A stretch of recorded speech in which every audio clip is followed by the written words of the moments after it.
This is Cybersound, your simplified and fundamentals-focused source for all things cybersecurity, with your hosts, Jason Pufahl and Stephen Maresca.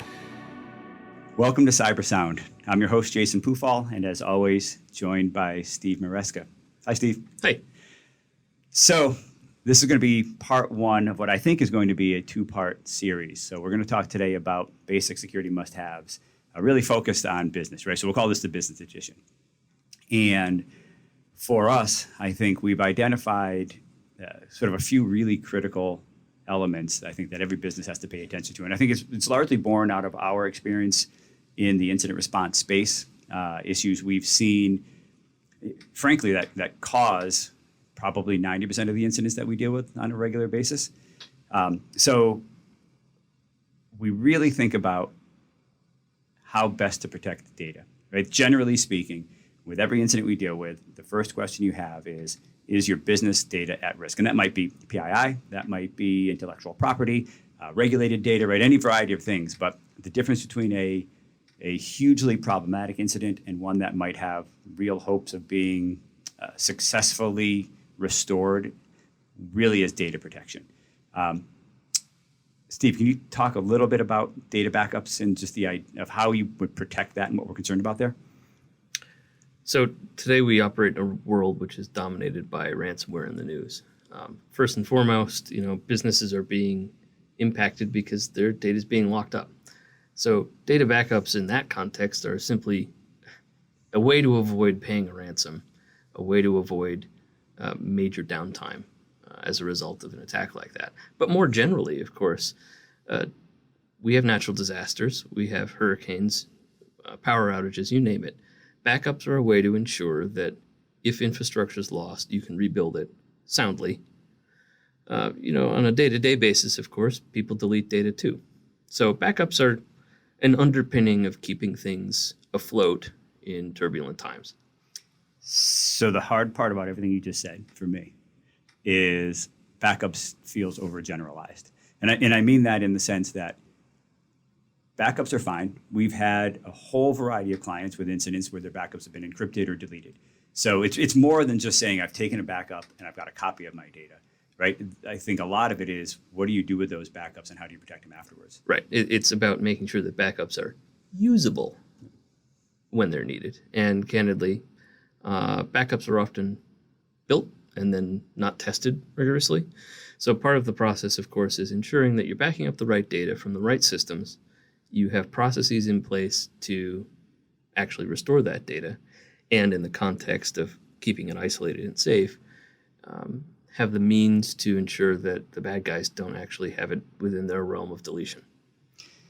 So the tips that I'm trying to think of practical tips. So what do we want to tell people? And I think one, certainly having an offline backup is critical, right? So something that attackers can never touch, can never spoil, right? Can never impact in any way. And, we're not necessarily talking about going back to the realm of tapes. In 2021, that's less common, certainly. I would say that in general, having an isolation of data is the most important. If you're sending your data to Amazon, if you're sending your data to a secondary physical location, just having an ability to say that data has been copied elsewhere for secure storage and it's not directly in the line of data flow, that's the way to avoid it. In the practical data stage sense, it's ensuring that the attacker can't use your own credentials against you and delete the backup data. Yeah, and I feel like we see that all the time, right? The attackers using stolen credentials, ultimately pretty easily getting access to backups, right? So we always talk to clients about making sure that you have backups that are isolated from your normal credential store, right? Active Directory or whatever it is that you're using. Right. One thing you said that's interesting to me, though, is because you specifically said you're sending your data to Amazon, you're encrypting that data in transit. Clearly, there's a lot of great reasons for having your data somewhere like that. But effective backups can be as straightforward as, for smaller organizations, right? As straightforward as maybe backing your data up to a USB drive that you rotate periodically. So I think I want to make sure that a takeaway from this isn't, well, I really need to figure out how to use cloud providers or some of these, say, more expensive or more maybe challenging to implement solutions when Some businesses are small enough that they can get away with a variety of other ways to keep that data. Right. And, be somewhat liberal with definition of backup. If you have electronic systems, maybe have a backup paper-based practice. We've all moved away from it. It's not quite the same concept as, data backups, but it's a backup business process as well. Right. Let's transition a little bit then to the idea of MFA or two-factor, right? So MFA, multi-factor authentication, the idea that you're combining your username and password with some secondary form of authentication, right? Typically a key fob or some sort of prompt, right? Basically something you have and something you know. Right, something you have and something you know. Very commonly used and encountered on the day-to-day basis in the personal world with your banking website, for example. You get a text message, you log in, it's more secure. Right, and they can be that straightforward to implement, right? But you really want to make sure that you have a way to protect your credentials, because ultimately that tends to be the target activity of a lot of attackers. Right. Yeah, the number we've seen in the last several years is 80 to 90% of all incidents are rooted in stolen passwords, given away freely, of course, because you were contacted by someone purporting to be your superior, some key business partner. You log in to what seems like a valid website, and off they go. They can log in immediately if you don't have secondary protection like this in place. So it feels like there's maybe a future episode for talking about phishing and social engineering and how to actually get credentials, because I think that that's somewhat the underpinning of this, right? We've talked a little bit in the past around how technical controls are really valuable, but if people freely give away their credentials, right, you basically circumvented all those controls, and that's where two-factor comes into play. Right, controlling identities and what those identities are able to access, whether they be systems or data or remote access into a network. Traditional organizations might use a virtual private network, VPN. Others might use Office 365, cloud-based email entirely, and not need access to local infrastructure. Protecting both of those sides of the equation with a second factor authentication is how you ensure that attackers, even if they have your password, can't get in. The thing that you mentioned that's interesting to me is you want to be judicious about where you use two-factor, because it certainly has some, say, convenience overhead associated with it. Right? Anytime you have to use that second factor, it slows down access to certain sites. You mentioned email. And I think people very often think of protecting email because it might have documents that are sent from clients and things like that. And it certainly does. But I tend to think about email as sort of the gateway for the password change process, right? So there's a lot of reason to protect email just so that attackers can't use your email system against you. Right, absolutely. It's probably not that exciting, and I feel like we talk about it all the time. But again, from a what should a business do standpoint, doing basic vulnerability scans and actually addressing known patches from your application providers or your operating system providers remains key and is typically a free, kind of a free activity to do. What we don't want to do is have any business with known flaws have effectively an open door to an attacker with minimal effort. And simply keeping abreast of those updates, which are freely offered, regularly, automatically applied, it just ensures that they'll look elsewhere, because the effort required to breach a business that's well defended with good practices like this exceeds what they're willing to invest. And it's not that difficult to do. Some organizations, I think, struggle with it because they're busy day to day with other things that keep them distracted, maybe. But frankly, certainly your operating systems typically are able to update themselves regularly. Maybe your applications you need to pay a little bit more attention to, but simply monitoring some of the advisory sites to know what the critical vulnerabilities are is going to be critical. Right. And if you have a legacy application or something you can't patch easily, that's fine. Keep using it. It's not a reason necessarily to back away from it, but change things to make sure you can do so securely. Right. Find compensating controls exactly for that. And a common thing I think almost that every organization does have is a firewall. And I'd say most places or most companies that we work with or most people we talk to probably have one.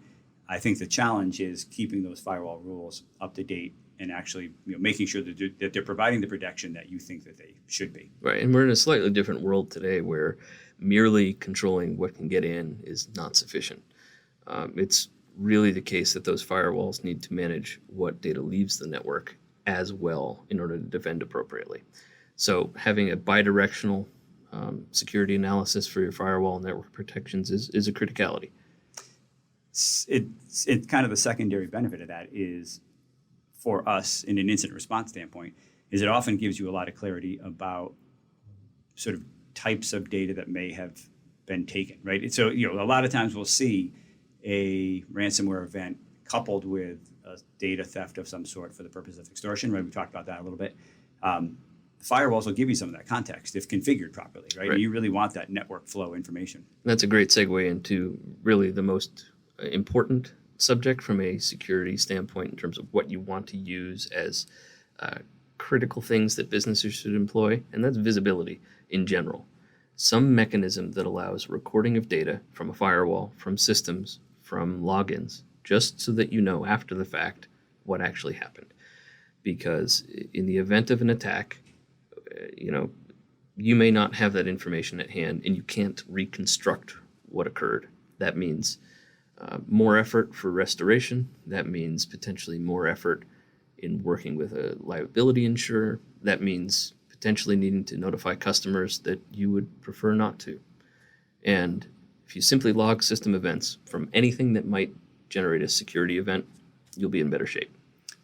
So I want to actually segue a little bit then into the idea of cost, because I think what you just said is really interesting.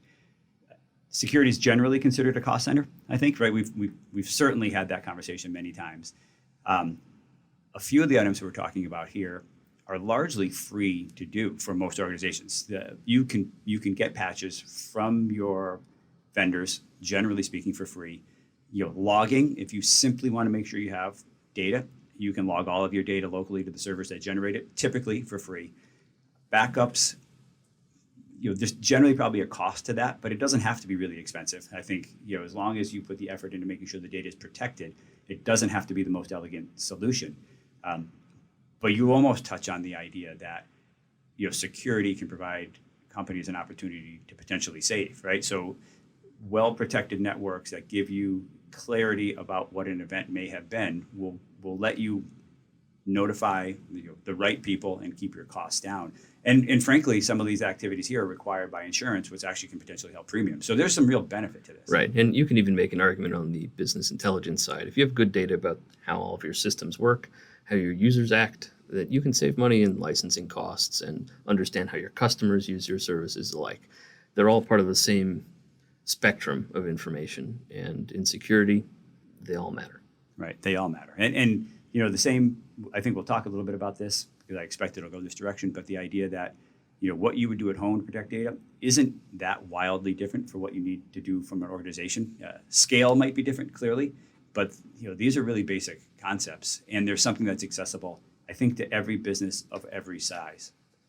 The most important thing is that these subjects should be broached before an incident requires you to talk about them. And, preparation's 95% of the problem. For sure. Well, on that note, I say thanks for listening. I do hope that people got value out of this. We want to keep these topics pretty short and pretty simple.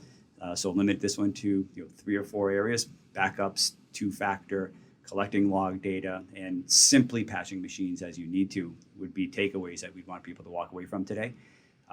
If you have anything you'd like to add to this topic, feel free to let us know at Vancord Security at Twitter. Follow us on LinkedIn. And of course, you can follow the podcast at Apple or Spotify. And as always, Steve, thanks for joining. It's been a pleasure. Thanks. Stay vigilant. Stay resilient. This has been Cyber Sound.